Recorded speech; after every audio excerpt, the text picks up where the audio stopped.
sushi thing, you know, on the show, first of all,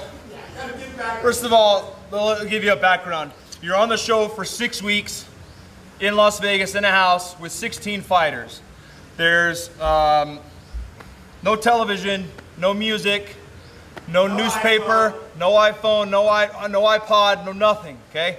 All you do is train and eat and sleep. And you can talk with these other guys that you don't know very well. Luckily, I had a couple friends going into the house from outside of the house. We all went up on the same team.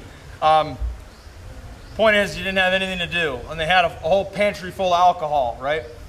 The other thing was we had a list that we would write down whatever food we wanted and they'd go shop for us, because the only time we got out of the house was if they bust us to go train. So we'd put whatever we wanted underneath our names for food, and they'd put a little yellow piece of tape with your name on it over the food. And they had 4 fridges and 2 standalone freezers. It's a good setup, really, really good deal. But people become possessive over their food because they have certain things that they want to eat. And, you know, to mess with the other guys, a harmless prank that we kept doing to one of the other teammates was we kept stealing his fruit bowl, because we knew he really loved his fruit bowl.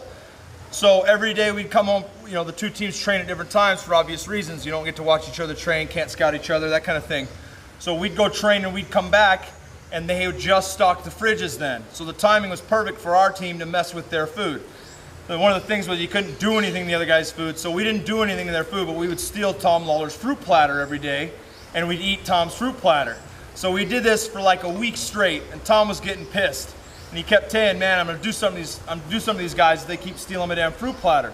So every day the cameras would come in and we'd be eating Tom's fruit, and we'd be hamming it up, you know, and making, you know, hamming it up for the cameras, you know, making a big deal about it. Oh, I don't even like fruit. I just like it because it's Tom's, you know, and eat some more and let the stuff drip in our mouths. Well, Tom got the best of us, and he and 3 of the guys from Team Mir pissed in his own fruit. And normally that'd be kind of messed up, but it was his fruit, so he could piss in it if he wanted to.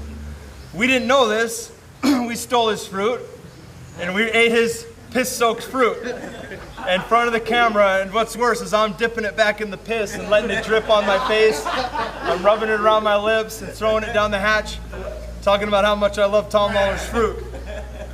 So we come at, before we finish, Dave Kaplan, a close friend of Tom's from Team Mir, walks in and he is aware of what's going on. And he looks at us and he smiles and he goes, I wouldn't be eating that if I were you. And we were like, what are you talking about? And he starts laughing in our face and says, I really wouldn't have eaten that. Does that say your name on it? And I said, no, it says Tom's. And he goes, exactly, you shouldn't be fucking stealing other people's food. And I was like, well, what happened? So he explains it to us, and we're furious. And he goes, you can't be mad. You can't be mad. He did it to his own food. It's not his fault you stole his food. Maybe he likes his food with piss on it. So we had a point. Dave Kaplan had a point, and I couldn't be mad at him.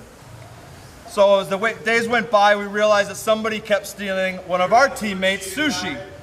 Somebody kept stealing Felipe Nover's sushi, and we suspected it was none other than Dave Kaplan, the very man who explained the rules to us on why we couldn't be mad at Tom because he was doing something to his own food. So all we did was do something to Felipe's own food, in which I went to the restroom and finished off on it, made sure there was a nice even coat, laid it back down, wrapped it, put the tape on it, looked like it hadn't been touched. We stuck it on the top of everyone else's sushi in the fridge, and sure enough, Dave Kaplan gets hammered, goes in there drunk, looking for food. All of his food's been eaten, so he goes to town on Felipe's sushi, which had, I think they called it the splooshy episode.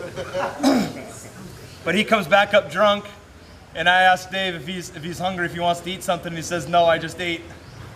I asked him what he ate. He said sushi. I asked him, whose sushi was it? And he goes, I don't know. And I said, was it your sushi? And he says, probably not. And I said, was the name Felipe Nover on that? And then he picked up what was going on, and he asked me what I did to it. I told him he went off the deep end. Apparently it didn't go both ways, but it definitely got the better of him there.